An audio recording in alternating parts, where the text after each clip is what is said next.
Başlayayım mı Safa? Sesim oluyor mu? Tamam. Okay. Welcome everyone. Today we have a special guest from Pakistan Sabahattin University, Dr. Asad Zaman, who is a well-known figure in Islamic economics in the world. So he will make a presentation today with us about rebuilding the social science on Islamic foundations. Okay. Bismillahirrahmanirrahim. I'm very happy to be here. I've been here many times before, and so alhamdulillah, you are doing very good work in this discipline of Islamic economics. And what I wanted to talk about today is that not just economics, all of the social sciences need to be rebuilt on Islamic foundations. So I want to explain why this is so. So let's go on to the next slide. So the critical problem that I want to start with is that the West claims that they have superior knowledge to the Quran. Next. So the real battleground is now and has always been knowledge. The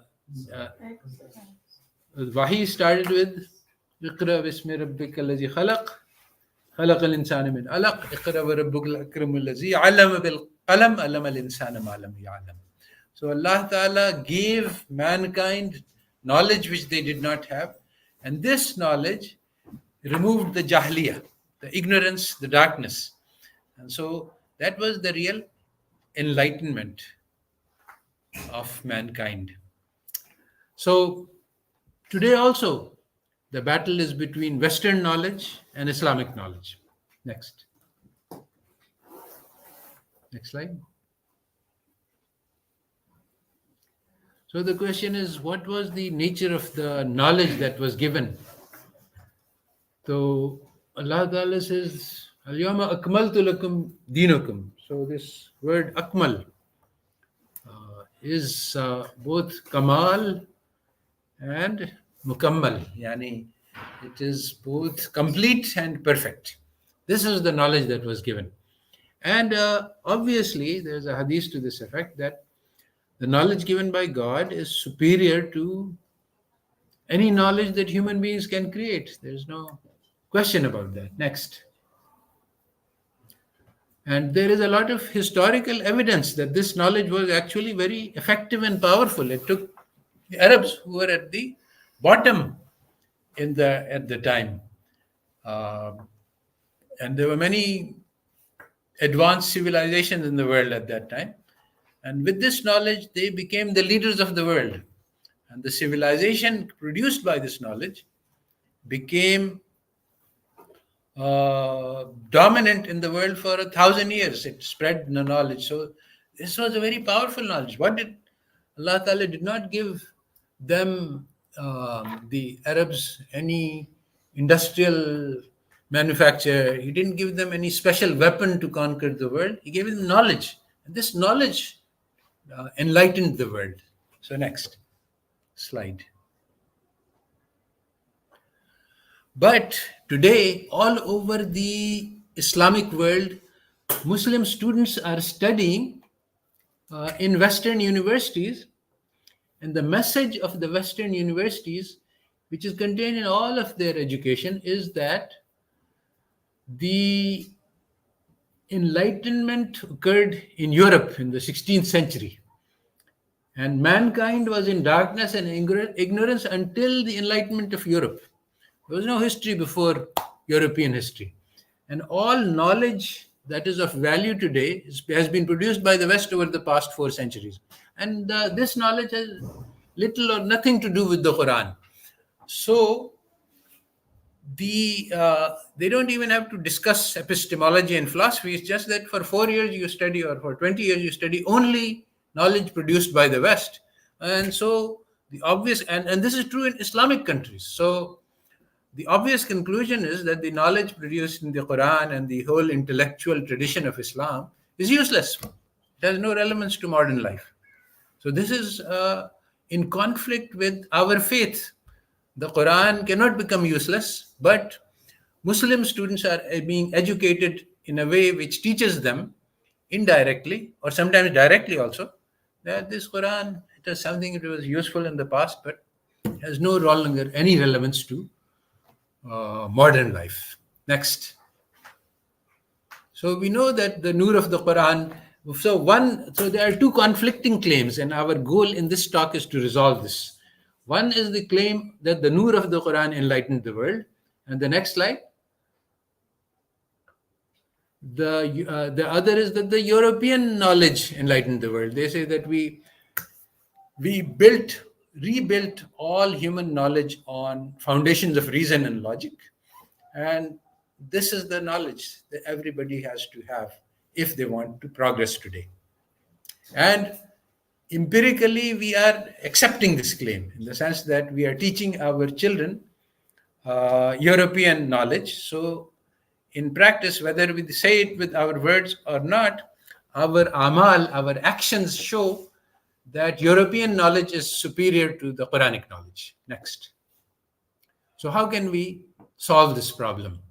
Because our eyes and our observation shows that the European claim is very strong, very powerful. And at the same time, faith in Islam says that it cannot be true. The Quran is complete and perfect, and it is sufficient for our guidance today until the day of judgment.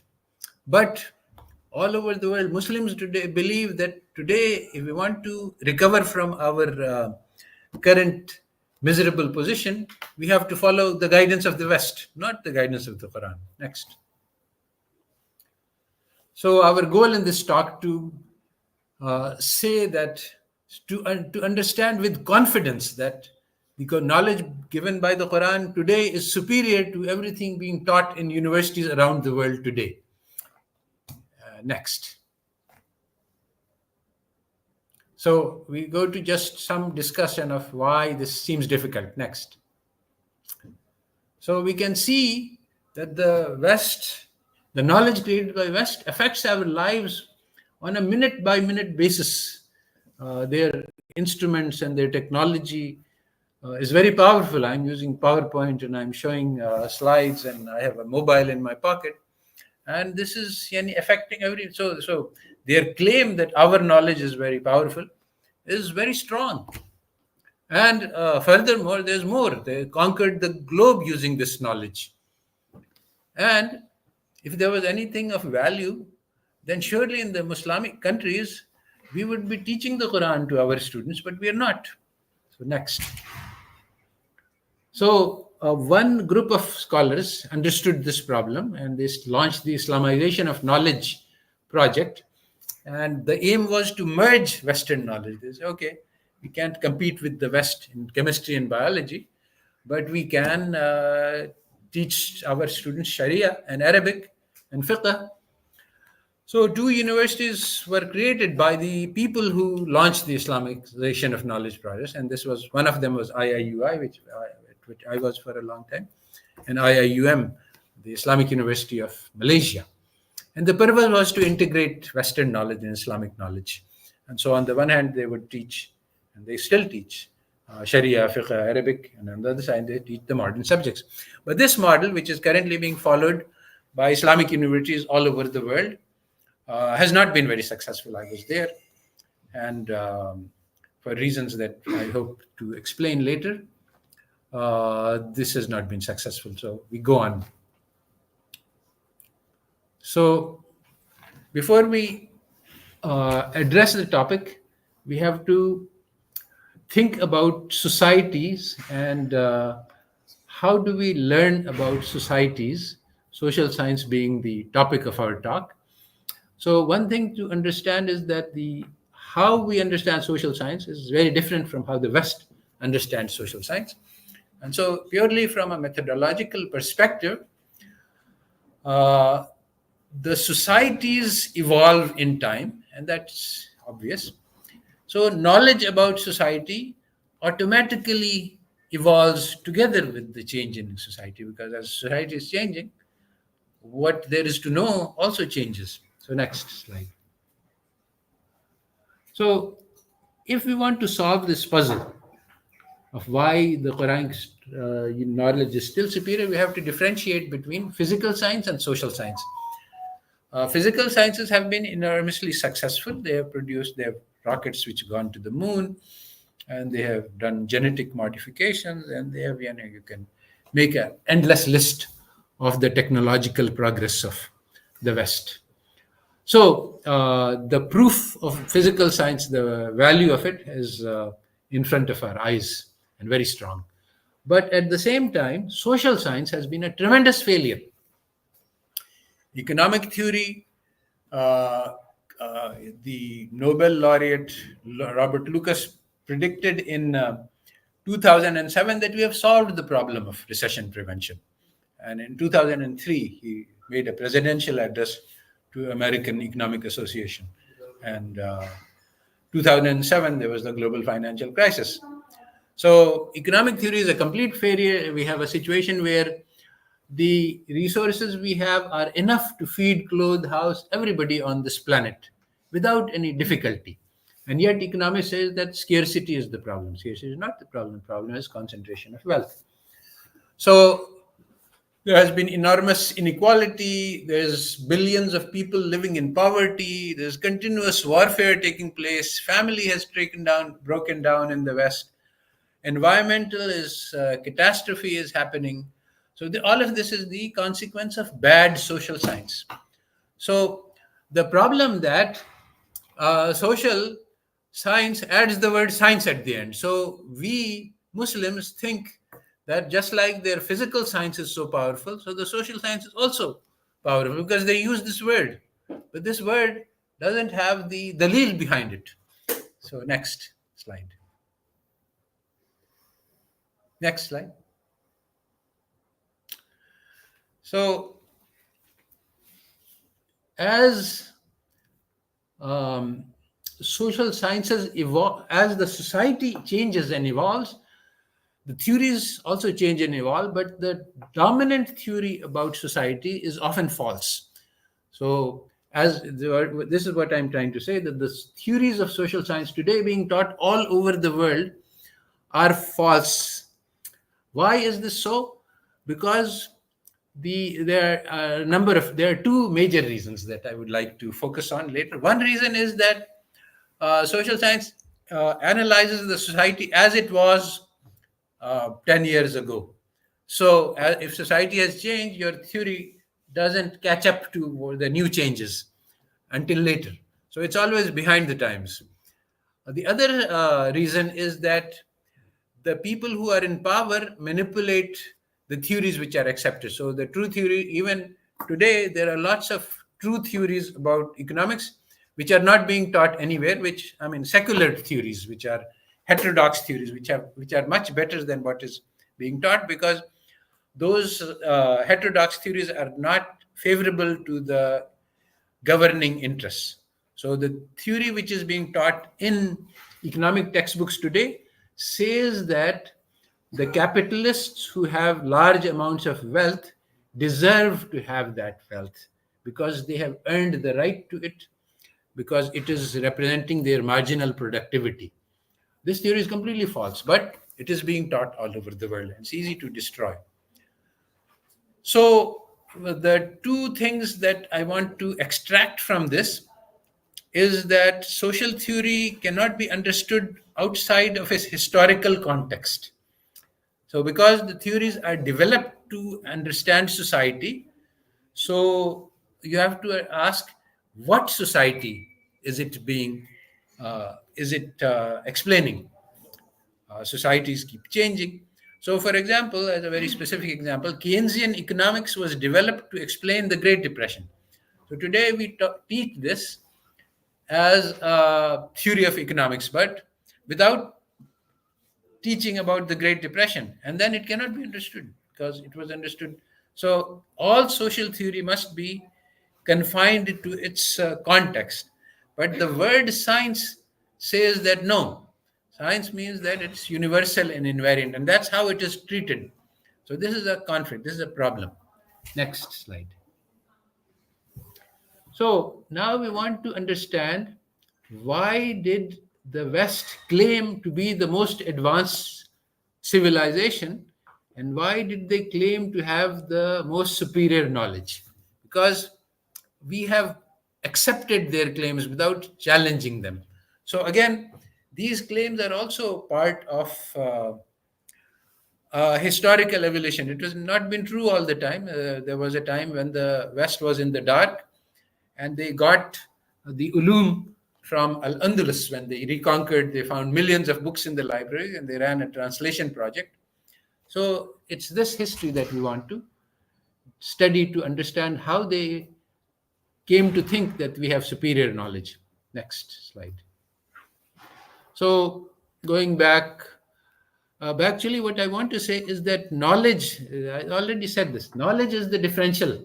I mean, today we think that power comes from having armies and bullets and atom bomb, but actually everything comes from knowledge. Knowledge is knowledge how to build an atom bomb, and knowledge is how to conduct war, but those are small things.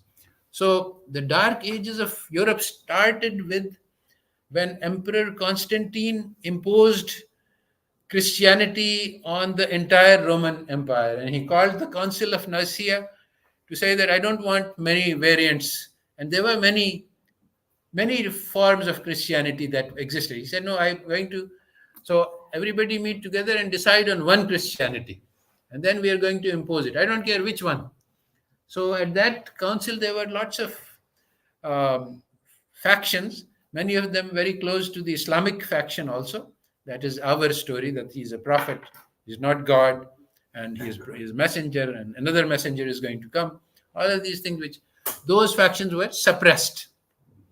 The Arian heresy is the one that was destroyed, and all the churches were eliminated. And the Trinitarian Christianity came into existence at the Council of Nicaea. That became the official Christianity. All other forms of Christianities were suppressed. And more than that, all knowledge outside of this was also suppressed. We have Christianity, the Bible is enough for us. We don't need any other kind of knowledge. So the Library of Alexandria was destroyed. Many pagan philosophers were killed. And so that was the beginning of the Dark Ages, because there was no knowledge outside of the church, and inside of the church there was a very small amount of knowledge. So next slide. So around the same, that was in the 4th century, and in the 7th century, the rise of Islam. And one of the key message of Islam is knowledge. Everything is about knowledge. Islam is a unique religion in that Adam alayhi salam was taught the names, and then the malaika were made to do sajda, because it was this knowledge that gave superiority to man, and it was this knowledge that ended the Jahiliyyah and catapulted the Muslims to world leadership. So there were 7 centuries of progress in Al-Andalus. And then the Europeans, who were barbarians at the time, they conquered Spain. And then they became, instead of burning the books like they had done on other occasions, they started translating them, because they saw it was just like any barbarians living next to a very advanced civilization. They saw that these people have something we don't have. And they said that instead of burning these books, let's translate them. So there was the Toledo Translation Project. Next.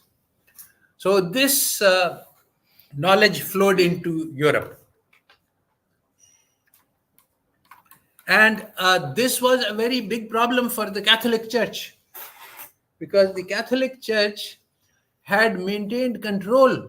They were more powerful than the emperors and the kings.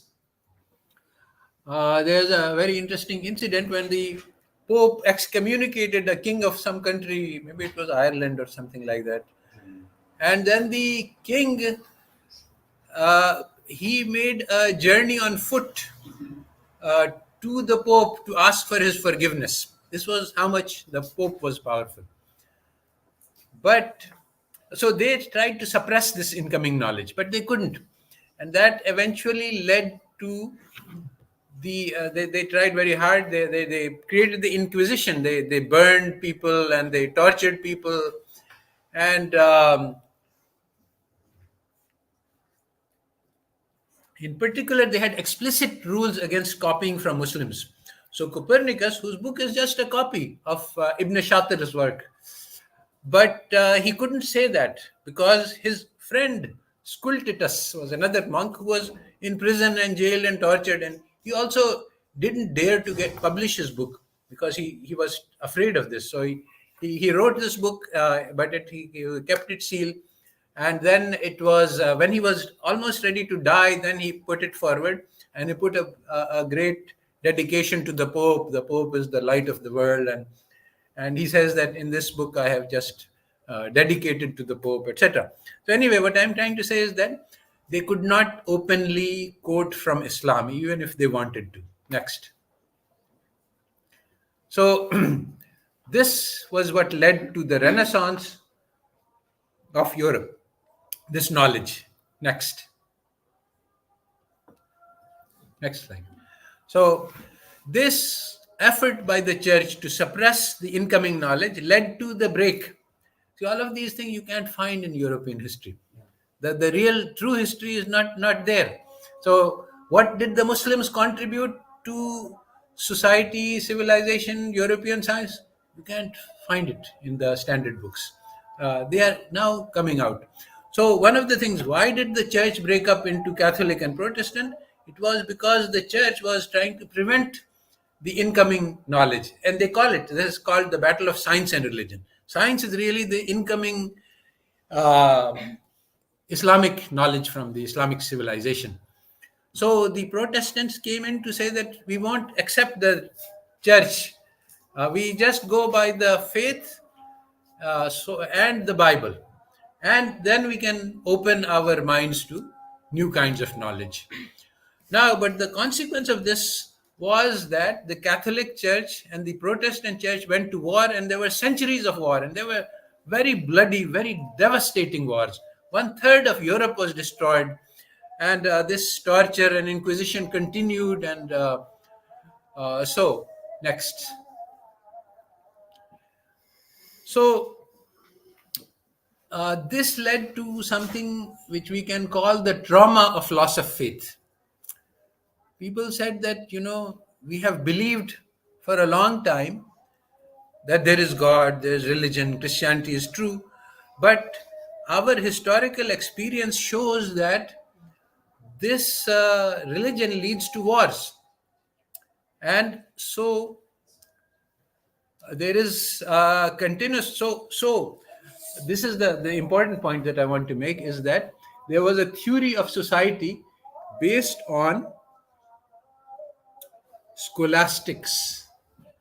The scholastic school of thought said that we have to build society on the basis of Christianity. They said that the Enlightenment intellectuals, they said that we cannot build society on the basis of Christianity because it leads to continuous warfare. So let's build society, secular society, without any religion. So that required rebuilding knowledge, because all knowledge up till that time was built on the ground of the Bible. Just like we Muslims, if we want to talk about Islamic epistemology, we say that the Quran is 100% certain, it is the word of God, everything else we build on top of that. So just like that, the Christians said that Bible is certain. So now when you say, okay, Bible is wrong, then you have to start from zero.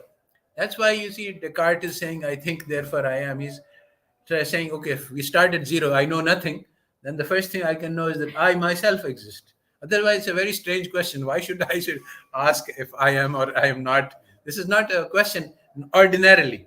But you say, okay, I'm going to start at zero, then it becomes a question. Next slide. So, this secular society which was built, the social science is really designed to explain how to build a secular society. That's why it's unacceptable to us. Next. So, what the Europeans describe in their history as the Enlightenment, they said, religion was all superstition, it was wrong, and we rejected it, and we built knowledge on the basis of reason. This is not really what happened. What happened was that the Enlightenment intellectuals were all of them, they were directly, personally influenced by these wars. Some of them had to flee their own country to avoid persecution. Some of them were tried in courts. Descartes had a religious trial. Many other, Hume, many of these enlightened intellectuals personally faced persecution, and they had to hide their beliefs. Even Newton, he had to hide his religious beliefs because he was actually a mu'ahid. So he couldn't explain openly. So actually, recently only, his secret writings have come to light, and he wrote a lot more on religion than he did on physics, and he didn't accept the standard story of the Catholic, that he didn't rejected the Trinity, etc. Anyway, that's a side issue. So the the goal of the Enlightenment was to say that, okay, this religion, it just causes wars, so let's get rid of it and let's find a new way to build society. So this is social science. Social science tells us how to build society. So the social science that was invented in Europe started by saying that we get rid of religion. So one of the first social scientists, Hobbes, he said that, okay, if we get rid of religion, man is just an animal, and people are just going to fight each other and kill each other. So how to build society? He said the solution is the state. So critical here is that the internal compass inside the heart of man, which tells you what is good and what is wrong, that was rejected. And the external, the rule of law, you see, the Europeans tell you a lot about how we are so great because we have the rule of law. The rule of law was a problem, was created because they couldn't rely on the internal heart of man. So next slide. Now, it's very interesting that Newton had a dramatic influence on Enlightenment thought.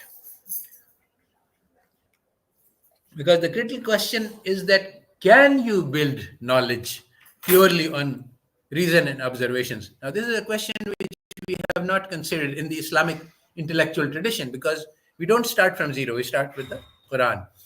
But of course, Imam al-Ghazali in his book, he decides on this method, and he has a lot to say about that. And in fact, Descartes borrowed heavily from his methodology. But now, Newton's law gave the Enlightenment thinkers confidence that we can build knowledge from zero, because they thought that the Newton's law of universal gravitation explains the motion of all particles. And Newton, at that time, there was no exceptions to. Actually, the truth is that small particles don't obey Newton's law, and very big particles and very high-speed particles also don't. But at that time, this was not known.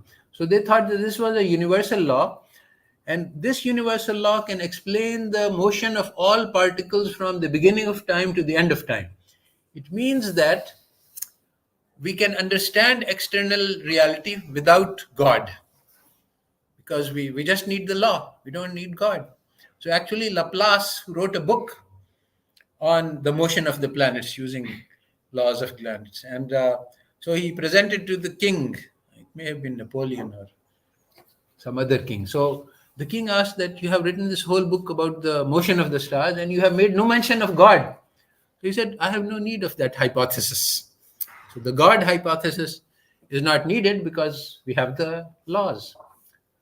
So the idea is that reason and observations can lead to knowledge, but actually Imam al-Ghazali already said that this is not possible. You cannot get knowledge from reasons and observation. You have to have the nur in the heart in order to trust your reason and your observations. Next. So there are 4 fundamental flaws in Enlightenment thinking, and these flaws are at the basis of all social science. So now I can summarize my argument, which is I'm going to make in this, that what the West says is that physical sciences are important. Actually, physical sciences are not important. How we structure society is more important than the physical sciences. How we build our society, because It is our society which gives us happiness. Now, Enlightenment thought led to social science as we know it today, and everybody is using this social science to organize societies. This has led to terrible results, and it is getting worse over time. And there are 4 flaws which I have listed here. And if we fix these flaws, we can rebuild the social sciences and Islamic foundations and get a superior knowledge, which is evidently and clearly and obviously superior to Western social science. Okay, so what are the 4 flaws? The first idea of the Enlightenment thinkers is that these religious wars are caused by religious differences, and religious differences are based on dogma. I believe this, and nothing anybody can say or do or show will change my mind. And the other person has another belief, and then they keep fighting. And so there's no way to get rid of this. The only thing to do is to do objective knowledge. Objective knowledge comes from observations in each. Everybody can agree on that. So now what I would like to say is that, let me just go through the claims. Once you use reason and logic to build knowledge, then this is 100% certain. There is no flaw, no defect. We can get the absolute truth for all time, and everyone must agree, regardless of what your religion. If I have proven something by reason and logic and by observations, then everyone must agree to that. And so that is what will create consensus. Now, one important step here is that we all have subjective knowledge. I have my experience, my life experiences. My heart tells me many things. So this has to be excluded from knowledge, because if my heart is telling me something, this is subjective. This is not objective, even though this is the most important knowledge that we have. I mean, my life experience. So, but we have to deny that, because you won't get consensus, because what my life tells you is something else, and what your experience tells you is something else. So these are the 4 flaws, that they excluded subjective knowledge, human experience, from the domain of knowledge. So even today, if you learn how to drive a car, that is not considered knowledge in the Western epistemology, because it's subjective. It's not science. Science has to be replicable, objective. Everybody can demonstrate. Next. So the critical thing is that learning what these flaws are and using these flaws allows us to counter their superiority claims. They claim that their knowledge is superior. We will show that it is inferior, and we get to rebuild it. Okay, so now we just look at what happened as a result of Enlightenment thought. One very important thing which has happened is the marginalization of man. This happened in several phases. In the initial phase, Descartes said that we will separate the internal world of man from the external physical world. So the laws of physics are applicable to the world outside, and I have my own soul and heart and my internal experiences. That's completely different. Now the critical question is that my internal world interacts with the external world. So even to this day, there is no solution to this problem. Descartes just said these are separate, but how do they interact? Even now, Western thinkers have no answer to this question. Now, but once you separate, then Newton's law provides a complete description of everything that is happening outside the internal world. So until the time of Kant, these two worlds were considered separate and sort of equal. Kant says that morality is a result of thinking about my internal world, and Newton's law describe everything which happens in the external world. But slowly in the West, materialism became stronger and stronger. And they said this internal world doesn't exist. There is no internal world. Everything is material. Human thought is just a fluid secretion of the brain. So it is also material. And soul doesn't exist.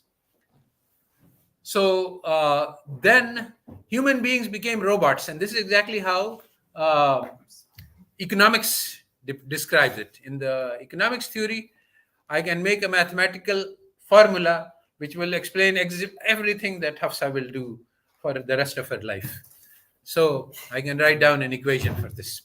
So this is so she is a robot. She has no free will. She cannot change. Next slide. So, as I said, Hobbes replaced the internal moral compass of man by the government regulation. One of the things is that secular societies say that, okay, you can have your own religion. Everyone has their own religion. This is your private matter. We don't concern with that. But everybody has their own religion means that everybody has their own purpose in life. So one very important difference between secular society and traditional Christian society is Christian society thought that we all have a common goal, and that is success in the akhirah. And we will work together, and the society can have hierarchy, some can be bigger, some can be. And there was a metaphor for this. The society is like one body, but there can be a head, and there can be a foot, and there can be a heart. So different people have different functions, but we are all working together for a common goal. This metaphor was abandoned. And instead, society was a collection of individuals. Everyone is unique, everyone is different, everyone has a different goal. So there is no common goal. So then there's only one place for collective action. How can we work together? That is the government. Because you and I have different religions, so we can't work together. But there is a government which is going to dictate what the rules of the game are. So it is going to tell us what is morality, because now the internal morality is private to me. But what is the public morality? What is the code of conduct for all rules? That is going to be made up by the government. But then it is artificial. It is not natural. It's not the feeling in the heart. So there was a standard result that the state is above morality. And there's what we see going on in the world today is a result of this philosophy. The state does not have to follow human morality, because states create morality when you take religion out of the picture, which the secular society did. And two other consequences are very important. People cannot agree on any goal. So what rules should the government follow? The only rule on which everybody can agree is that let everybody be free to follow their own religion. So freedom is an intermediate good. Wealth also is an enabler. So let everybody pursue wealth because they want to follow their goals, and for that they will need.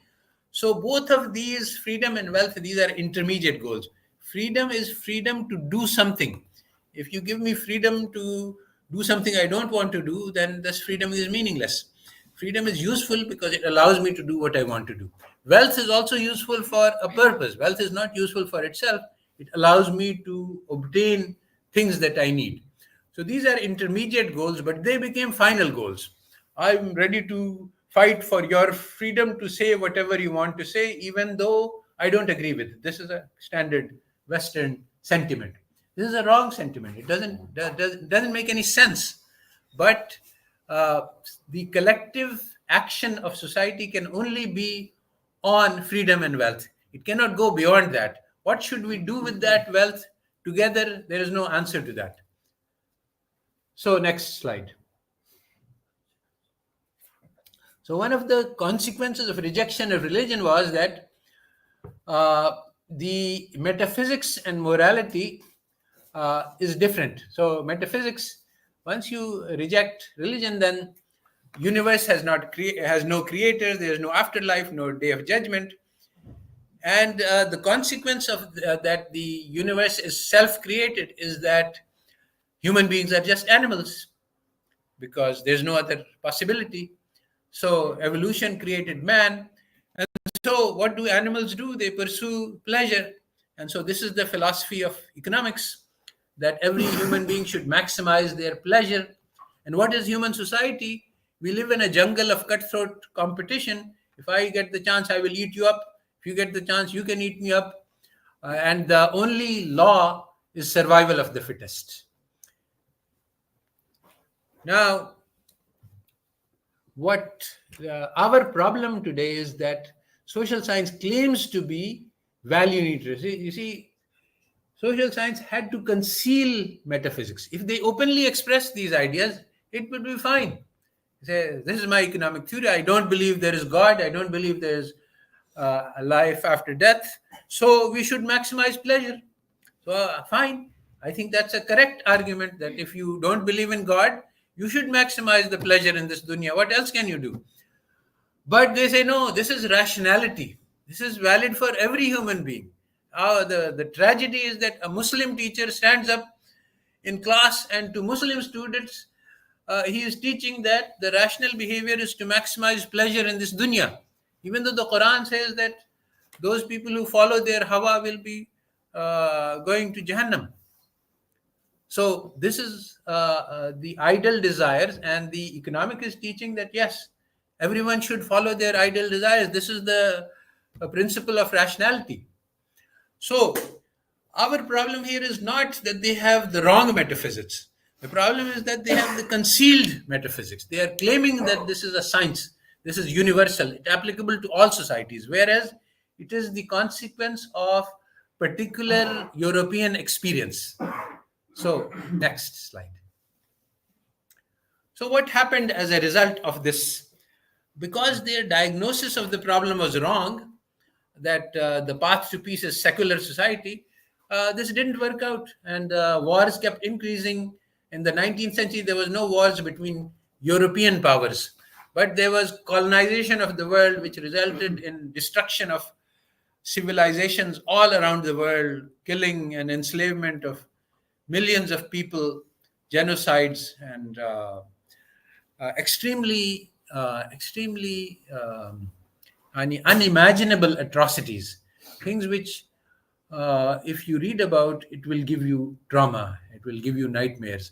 And so this has also been concealed in European histories, although now we can find some books that are coming out. So World War I destroyed this idea that secular society can lead to peaceful society. So then social science was changed again. And so in 1930s, we developed a new approach to social science. And that is when the science word, in the previous century, in the 19th century, there was a battle of methodologies going on. The scientific method, empirical, qualitative, was being proposed that this is how we should do social science. And this was not accepted. But after World War I, so this is the Methodist right, which took place in the late 19th century. But this was inconclusive. But next slide. So after World War I, the old tradition of doing economics in the West, which was historical and qualitative, this was abandoned. And it was replaced by a new methodology, was based on mathematics and quantitative, and basically the assumption that human beings are robots. And the idea was that the old methodology of historical and qualitative, it has failed us. It led to World War I. So let's try the science has been very successful. Science allowed us to build atom bombs. And so let's use the scientific method for study of human society. So this is a very wrong method because it ignores heterogeneity. Every human being is different. People have different ideas, different values. Inna sa'yakum lashatta. So different people are striving for different goals. But now economists say that all men are just the same, regardless of whether they're in Pakistan or we have the same theory. So this name social science was also chosen to borrow the prestige of physical science. And also Samuelson wrote his book on the foundation, and it was the scientific writings of Samuelson. The idea was to try to make economics a science. So now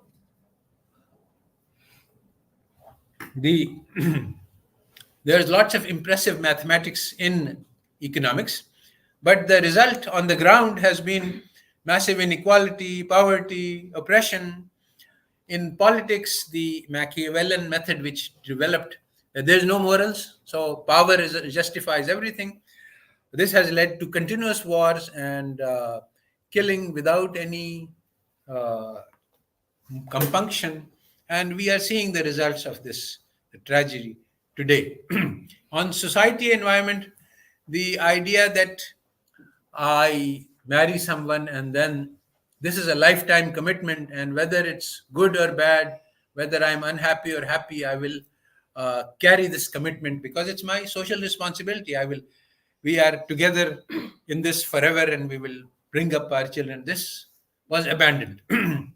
The first fight that you have with your wife, you say, okay, goodbye. There are many other women in this world, and I'm living this life for pleasure. I'm trying to maximize my pleasure, so you're giving me pain, so I will search for maximum pleasure elsewhere.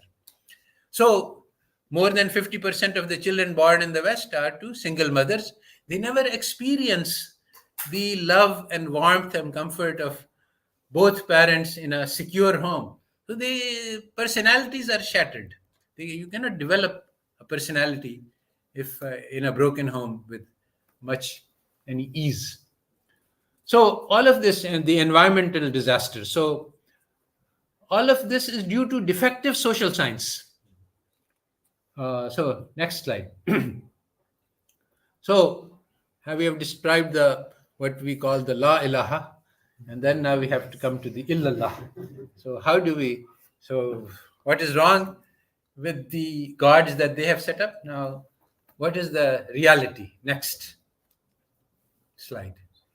So the first thing to understand is what is the most valuable kind of knowledge. According to the West, this is scientific knowledge. And that's why they claim superiority. And we also believe this, that science is just most important. But what is the most important knowledge according to the Quran? It's the reason for the creation of the universe. What is the purpose of our life? This is the most important. If Einstein died without finding out what's going to happen to him next, then he was a foolish man. He didn't do what was necessary to get success on the day of judgment. And so if a very ignorant farmer who doesn't even know how to add 10 and 20, and he just knows about farming and nothing else in this dunya, but he knows that Allah exists, and actually he's very even simple-minded, doesn't even know the Quran, the Sharia, the fiqh. He just looks at things and says, oh, this was created by Allah. This is actually an example. And so he looks at the plant and he says, this is created by Allah. This is enough. He becomes waliullah, and he gets a very high standard. So he's more intelligent than Einstein, according to our understanding of knowledge. So if we ask this same question, okay, so this, to understand, you have to believe. But I'm saying that we have to battle with the West on the secular ground and defeat them on their own grounds. And this is also possible. So what we can say is that, okay, let's say, what is the most important question in the life of every human being? Forget about Muslims and forget about Christians. It is, how should I live? This is the most important question. And everybody is, you have only one chance. You have only a few moments for this life. Everybody knows you're going to die. So you have to live it in the best possible way. But what is the best possible way? Now, if you say there is no God, then it leads to not one. There are 4 different philosophies. There's existentialism, and there's absurdism, and there are many others. So even if you say 100% sure that there is no God, even then there are many different philosophical disputes as to how you should live a life if you deny God.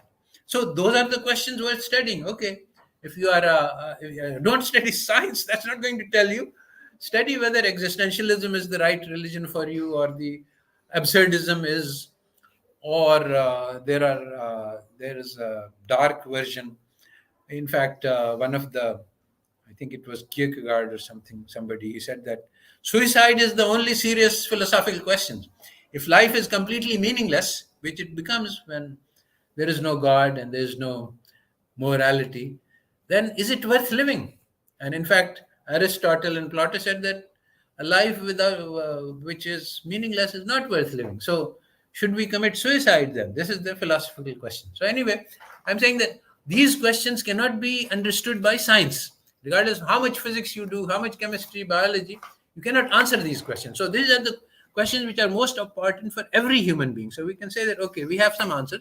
Maybe you don't agree with them, but let's discuss, let's argue. This is and this argument cannot be done on scientific grounds.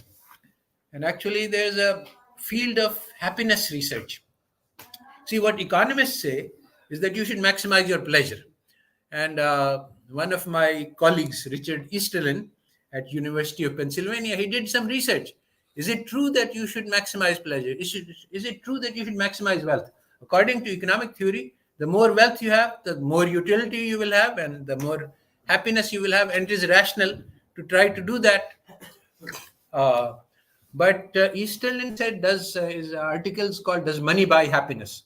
So he discovered no, money is not correlated with happiness, and he did a lot of research to prove that.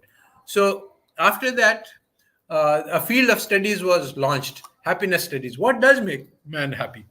So they found that short-term happiness and long-term happiness are very different. So if you're hungry, you eat food, it makes you happy, good.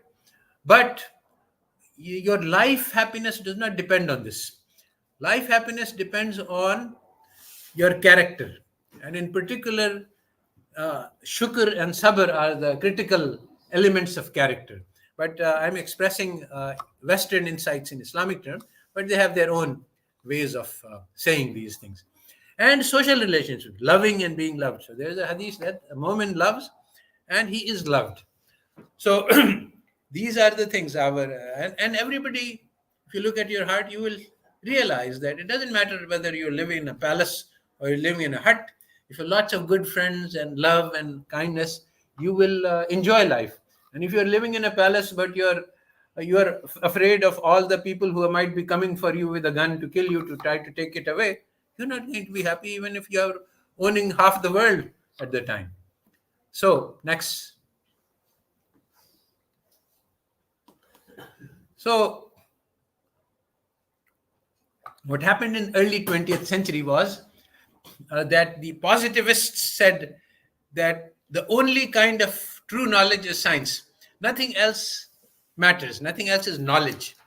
And what very interesting book by Julie Rubin says that up until 1930s, if you look at the college catalogs of Harvard and all other universities in the West, they say our goal in an education is to build the character of the students.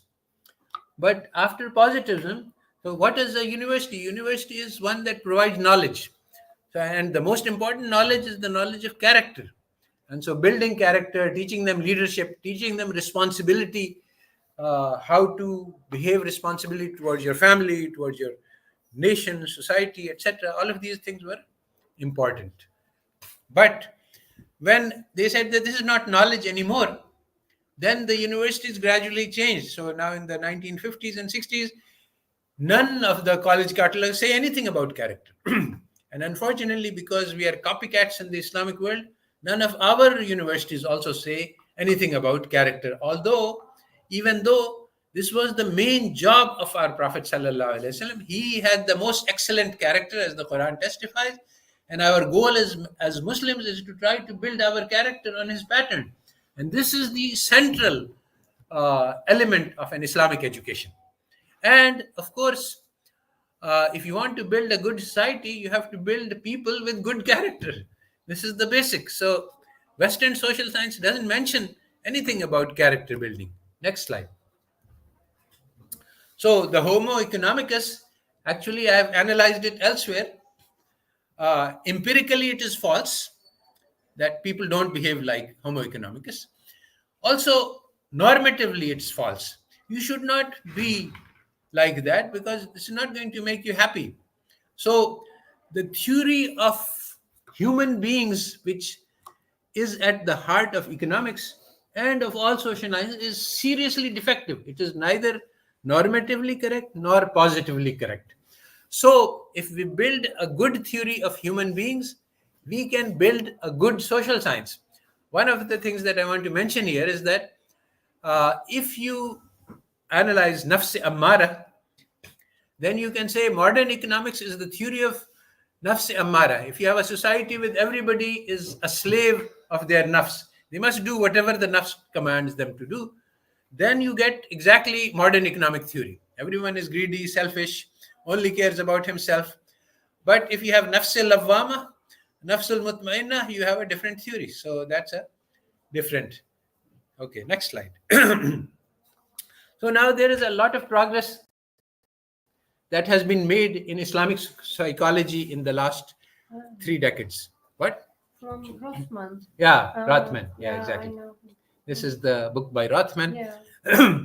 So it says that we have nafs, we have ruh, we have aql, and we have qalb.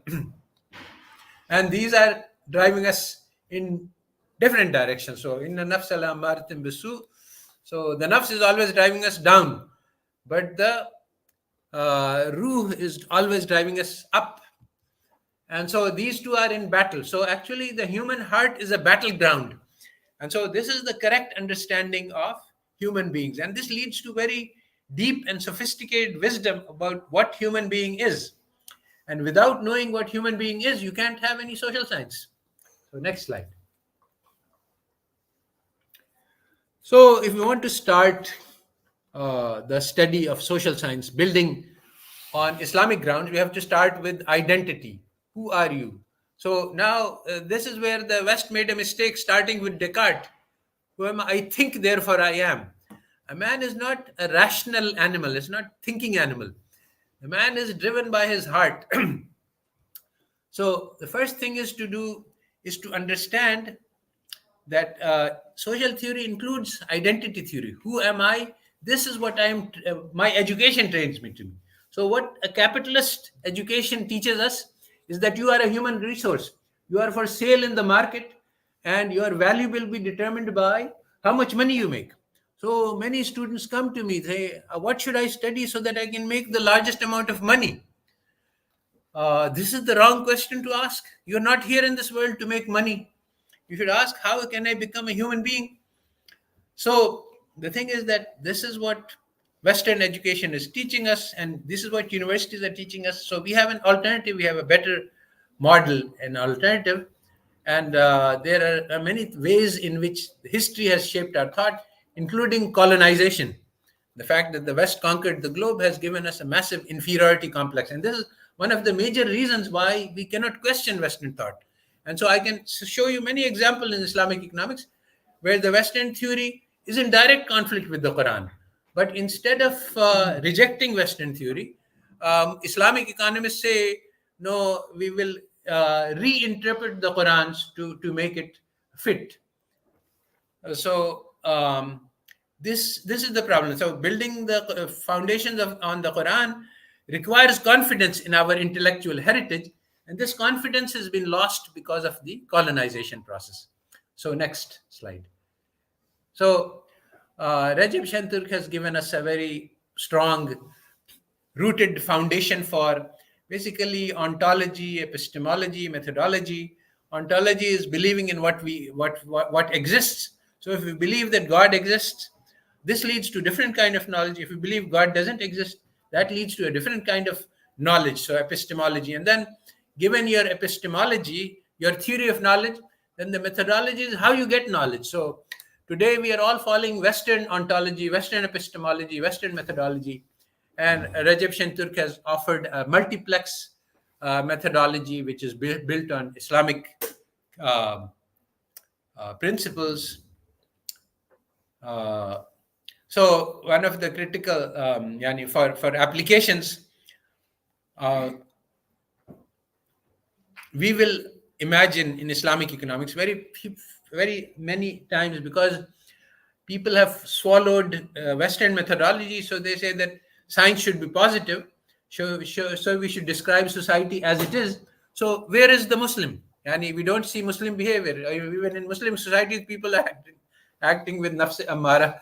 They are acting just greedy and selfishly, even more competitive and more animal-like than the Western societies. This is what people say. So our Quran says that people are at different stages. So maybe 90%, actually, you can study this behavioral economics. they have studied this ultimatum game. It's a very interesting game. In the ultimatum game, you put $1,000 on the table, and there are two people, and you ask the person, you can divide, and you can take all of it if you like, or you can divide equally. So about 10-20% of the people who have studied economics, because take everything. So we can say that there are about 10-20% nafse amara.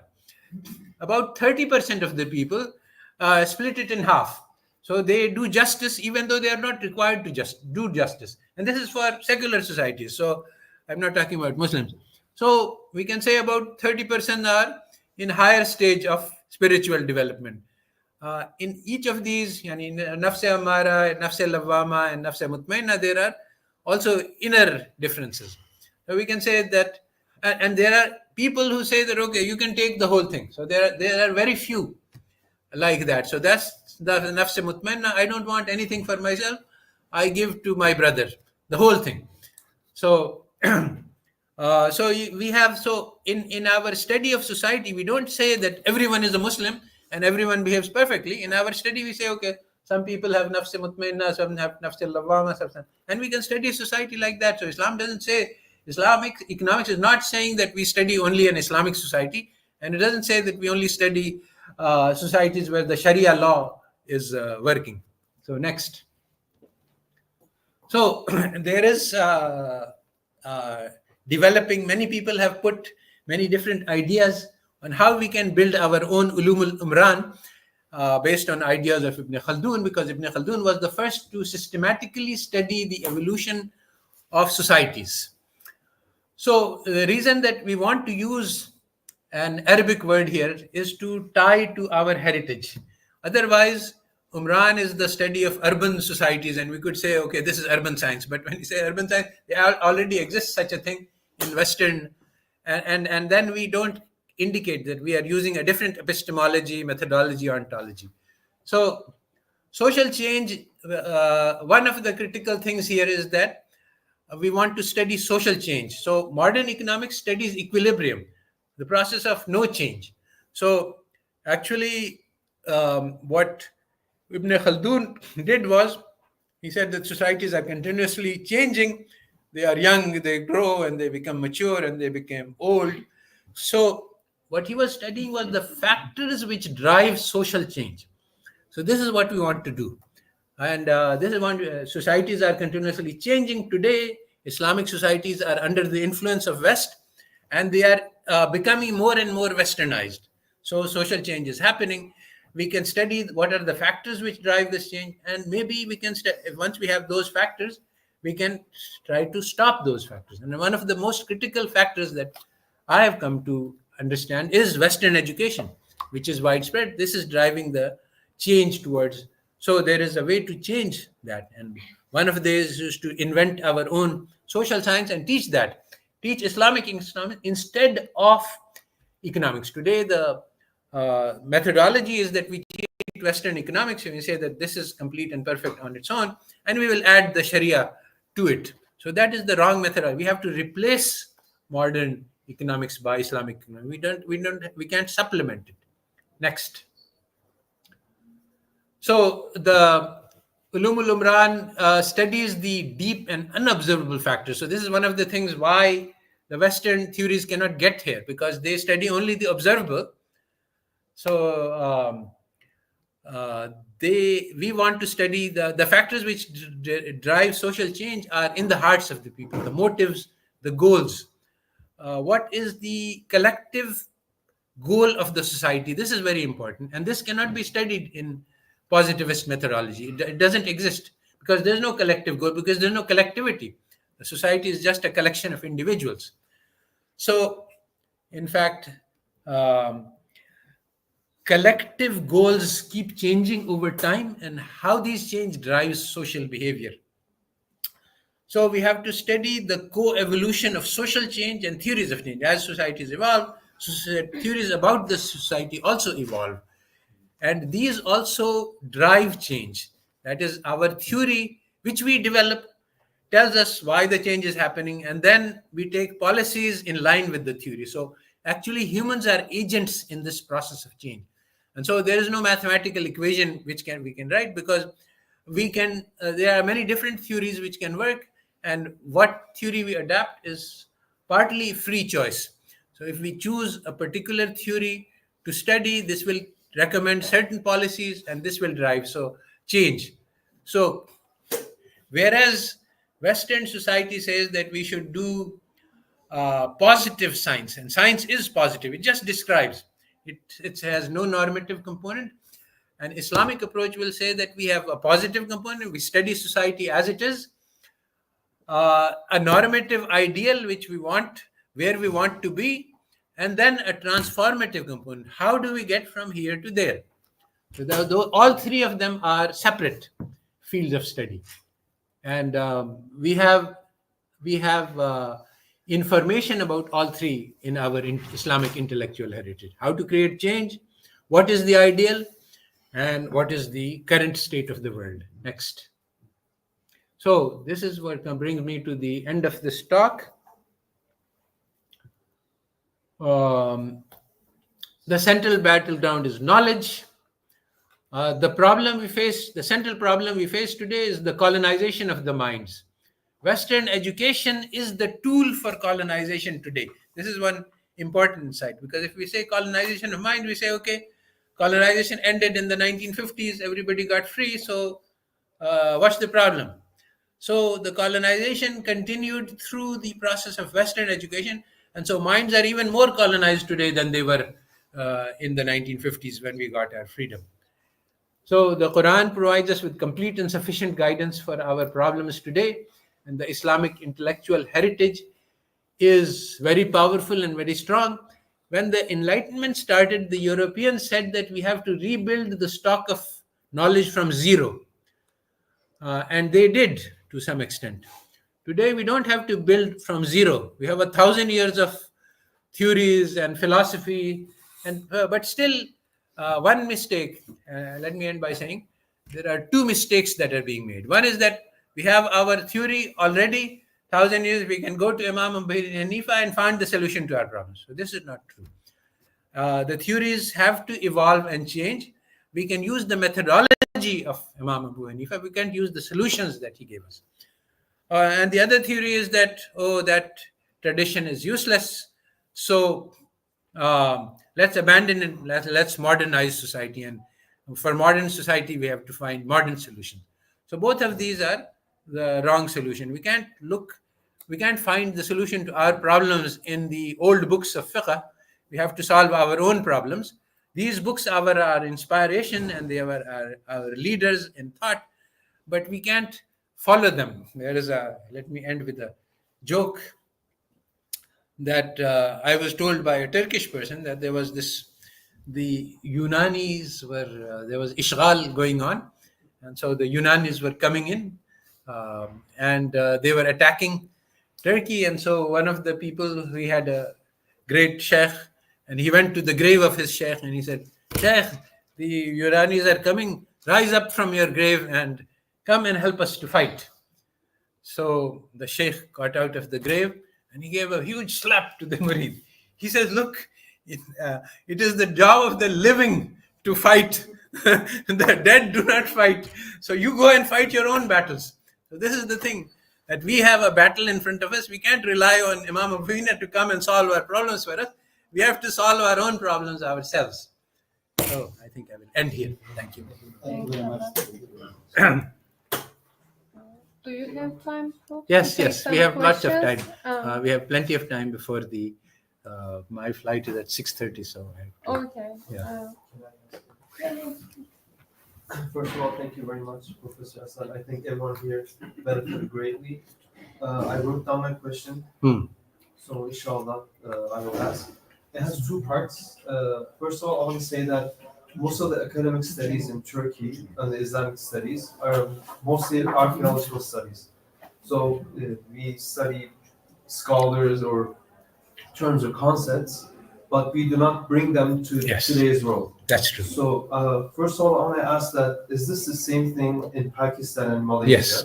And the second question is that I think it can be understood that this methodology of just archaeological studies and Islamic studies can be done in hadith, tafsir. But when we come to kalam, fiqh, and usul al-fiqh, I think this is a big major problem. Yes. So my question is, how can we study kalam, usul al-fiqh, and fiqh so that when we study something, when we study these three sciences, that we can benefit from it today? How can we conduct our academic studies? Precisely, I'm talking about methodology. It's an excellent question. You have come to the heart of the matter right away. In Islam, knowledge cannot be separated from action. This is Imam Ghazali. So, just knowledge by itself. And this is one very important thing which is different from Western methodology. When I was studying my econometrics in Stanford, I went to my student advisor and he said, okay, there are two fields. If you want to specialize in econometrics, you can study theoretical econometrics, you never have to deal with the data. Or you can study applied econometrics and you will be running regressions and using stata, etc. But you don't have to study theory. So this is completely wrong. There's no bifurcation. Theory must be applied in order to be relevant and valid. Otherwise, knowledge which is not applied is a burden on the believer. So, this is the question. We have all of these books of fiqh and the Islamic intellectual tradition. We don't know how to use this to solve the modern problems. And this is because actually when it was the process of colonization which destroyed the development. As societies were changing, the fiqh was evolving with that society in a dynamic and continuous manner. But in Pakistan, what happened was that there was the rebellion or the revolution of 1857, where the Muslims tried to throw off British rule. And after that, there was a huge amount of ishkenje against the Muslims. And so the Muslim scholars, they retreated into seminaries and they said, okay, at this time we cannot attack the British and we cannot defeat them on their own ground. So we are going to just preserve the deen so that it goes on forward. So we will just, the Sharia was basically frozen in time. Somebody has said that this was the strategy of the Ashabul Kahf. So let's go and retire away. Huh? Sleep for 300 years. Yeah, we cannot deal with this situation, so let's go and sleep in the cave. So you preserve your religion. It's true. It's not to joke about it. It's not to laugh. Allah Ta'ala has praised the Ashabul Kahf. It is a good thing. But what the result is that for 300 years, the world has gone on and the modern problems cannot be understood by the people who are studying the old books. So there are many bad consequences. So for example, money itself, the nature of money changed 4 times in the 20th century. It was gold standard up to World War I. Between World War I and World War II, the gold standard was abandoned, but there was an effort to restore it. After World War II, the Bretton Woods Agreement changed the nature of money and created the dollar standard. Then in Nixon shock in 1971, that was also the dollar backing of the gold was abandoned. And then in 1999, some legislation was passed which created the room for shadow banking. And this is what led to the global financial crisis. So each of these developments actually impacted on the theory of money. So if you want to study the fiqh of money, you have to know these things. But our ulama do not know these things because actually the madrasa of Baghdad, all of the ulum was taught together. And this idea that there is secular knowledge and there is religious knowledge, this idea itself is not Islamic. There is some knowledge which is physics, biology, chemistry, economics. This doesn't fall within religion. And then there is religion knowledge which you can study in the Quran and the Fiqh and the old. So This, unfortunately, today the madrasas are also accepting this division. They are saying we don't need to teach biology, chemistry, physics. And this is wrong. All of the ulum are one, and they are all religious knowledge, in the sense that the study of the external world is the ayatullah in the outside, and then there is study of the internal world, and that is the ayatullah on the inside. So everything is the ayatullah, the sign of Allah, and we study the external world to find out the hand of God behind the external reality, and we study our own souls to find out Allah Ta'ala. So this division, which came into existence after colonization, is the source of our problems. Because of this division, our ulama don't understand the modern sciences, and they need to understand it to rebut it, to create the Islamic attitude towards the Islamic way of teaching physics, to show that, look what a wonderful universe Allah Ta'ala has created. There's a very interesting quotation by Watson. There are two people, Watson and Crick, they invented the double helix model. So he writes in his biography that when I saw this mechanism, my heart was filled with wonder. This is so complex, so beautiful, that it could not have happened by itself. It's impossible. So, but Allah Ta'ala blinds the eyes of people.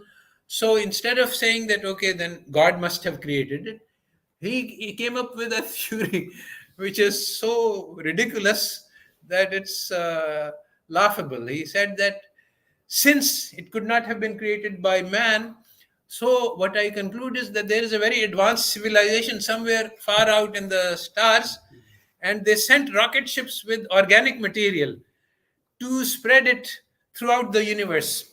And so this organic material, the rocket ship landed on the planet, and this organic material ended up in the oceans, and then it's multiplied, and so that's how we got life. Because Allah Ta'ala has sama wal absara wal afida. He has sealed their eyes and heart, and so they cannot see. And so even though he has shown him the sign, he refuses to recognize God. So anyway, this is the point I was making, was that we should teach the students to recognize the wonder of the creation. But today we are teaching chemistry and biology and physics without showing this aspect, which is there in the studies. But we are not, even the doctors who study the human body, they say it's such a miraculous thing. When you study how the human body is designed, you say, Subhanallah, Tabarakallah, Ahsanul Khaliqeen. But today the textbooks are not teaching this sentiment to the students. Only the Muslims who read it see it. But it should be written in the text. So. Thank you. Anyone who would like to? Thank you very much, Prof, for such a privilege for us. Yes. So the one thing I was thinking about when you are talking about the reason and metaphysics assumption. So in the West, what are the, what I think I want to address, take one point about the source of knowledge. What the concept of the source of knowledge in the West, or Islamic source of knowledge? From which sources we can take knowledge? Like it is limited with the five senses, or is above than something. The second one is what we can recommend some practical, measures most related to the curriculum. So from where we are getting this knowledge in the social science. Yeah. Okay, so both of these are good questions. As far as epistemology is concerned, I think there is a huge literature, debate, discussion, even within the Islamic tradition. There are some areas on which there's consensus, there is some on which there is debate. So the Ash'aris and the Mu'tazila, they all have differences of opinion about this epistemology. But there is a lot of consensus also. So all knowledge, the Quran tells us that all knowledge comes from Allah, and He gives to whoever He wishes. So this is, I think, the fundamental thing, that Allah Ta'ala gives portions of knowledge. His own knowledge is so great that it cannot fit into our hearts. So we can only get small pieces. So that is the source of knowledge, is Allah. and he gives to whoever he wishes. So I think that's the fundamental answer. If you want to go to in more detail, then the Islamic intellectual tradition is full of discussion of this question. So the next question is very pragmatic. What should we do? And I think this is actually the question that I am most concerned with. Many people have gotten to this understanding, which I am explaining here, that the Western science is built on the wrong metaphysics and the wrong morality. They have moral foundations and metaphysical foundations, and they have concealed them. So what is the right methodology, which I also used to believe, that first you expose this. And so I have papers showing what is the concealed normative foundation of scarcity. So the West tells us that scarcity is an objective fact, but actually in this paper of mine, I show that there are 3 normative principles involved in making scarcity to be an objective fact. So you expose the normative foundations, the hidden foundations, that there is no God, etc. And then you attack them from Islamic grounds. And you show how these epistemology and metaphysics is wrong. And doing it right requires a deep study of Western philosophy and metaphysics. And then when I tried to do this and to explain this to students, I found that this doesn't work. It doesn't work because studying philosophy, Western philosophy, then Eastern philosophy, this is a lifetime of job. So that leaves with us a problem. What is the thing to do? So the thing to do is that actually in Western education, they don't teach, they never talk about metaphysics, they never talk about morality, but still they are teaching metaphysics and morality without ever talking about it.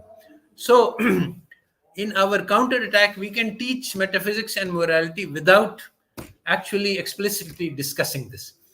And this requires a different approach, which I have been developing for a while, and I'm hoping that I will be able to write it up soon.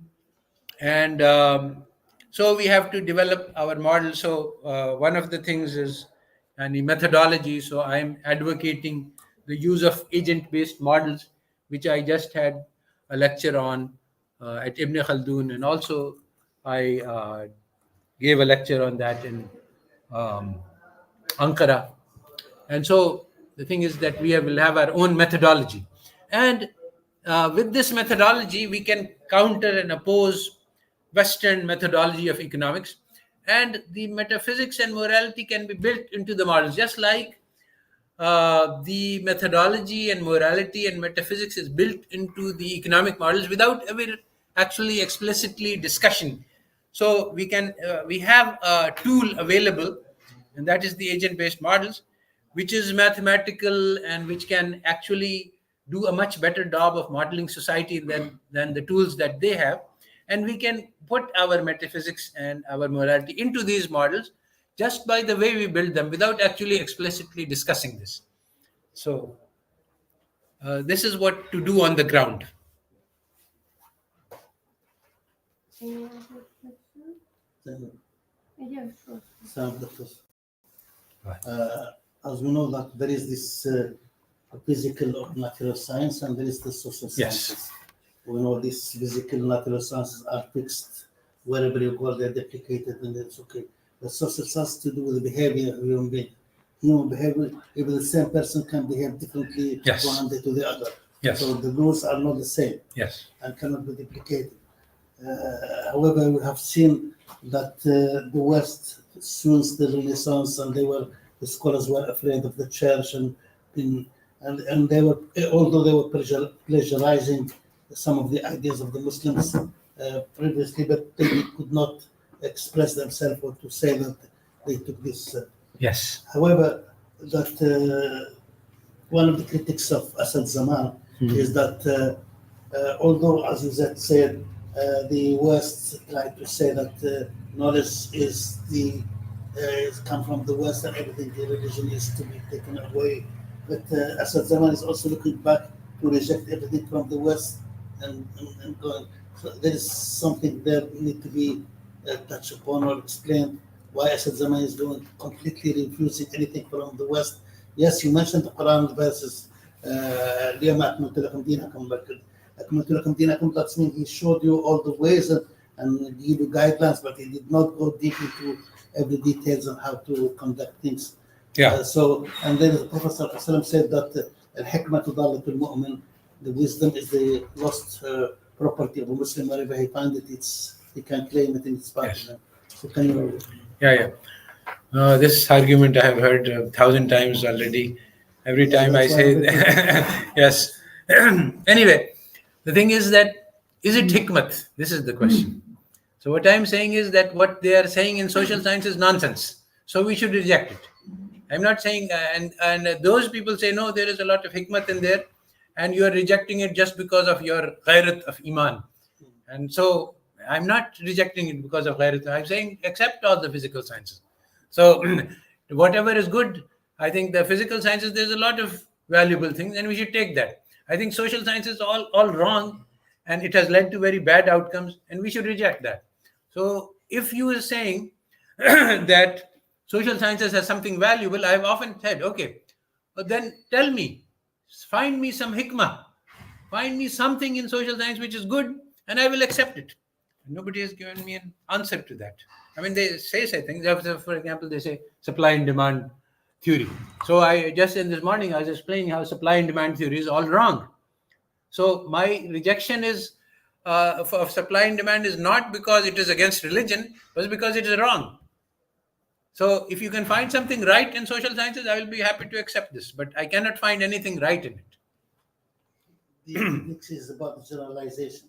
Right. You cannot generalize. Surely there is. You see, you might not the know. point is that the social sciences, I've already explained, is built on a society is a collection of individuals. So social science must be built on theory of behavior. If you have a correct theory of what human behavior is, then you can build a society. Now, I've explained that in economics, they don't have, the theory of behavior they have is completely wrong. It's wrong positively. So once you start on this basis, this is the ground, the root is wrong, then how can you get something right out of a wrong basis? If it's okay, I have a question. Yes. For time. So given that you said that from the basis, there seems to be a serious problem with the general social sciences as they are taught in the West. And then you actually maybe quickly refer to the idea, for example, of eliminating them, and rather than having them as a basis, putting Islamic sciences as a basis, and then moving on maybe to study them. So my question is, in an ideal format, how do you suggest social sciences are supposed to be interacted with? Is it supposed to be that someone strengthens himself in all of the sources of knowledge, as epistemology goes for Muslims, Quran, Sunnah, the rest, and then maybe as case studies focuses, like maybe Ibn Khaldun, on a specific concept, idea, theme, where he goes into the details, and this becomes some sort of science or title that scholars start interacting and discussing? Or how is it supposed to be? Because naturally, there are different aspects that can range very diverse.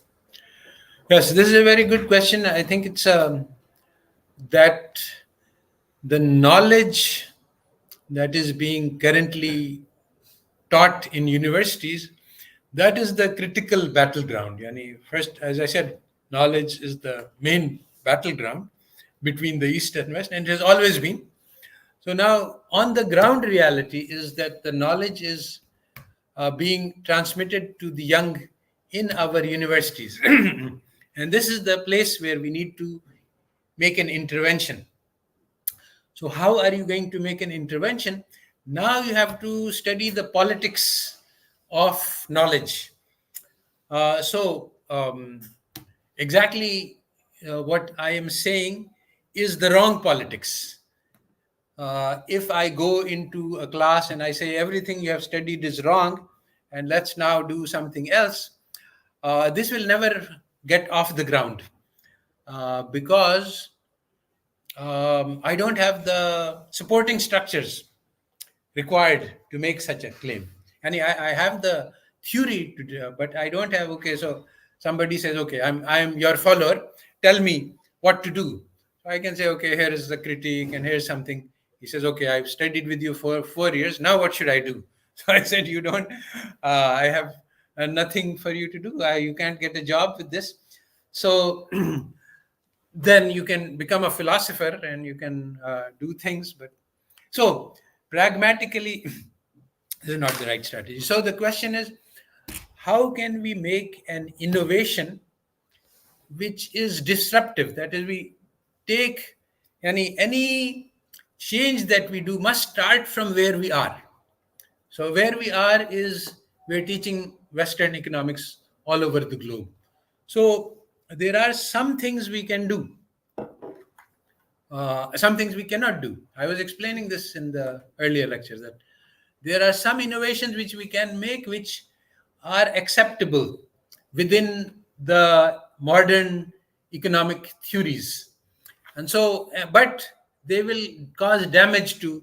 So there is innovation. There are two kinds of innovation. There's innovation which is supports and strengthens and builds upon the foundation which the West has created.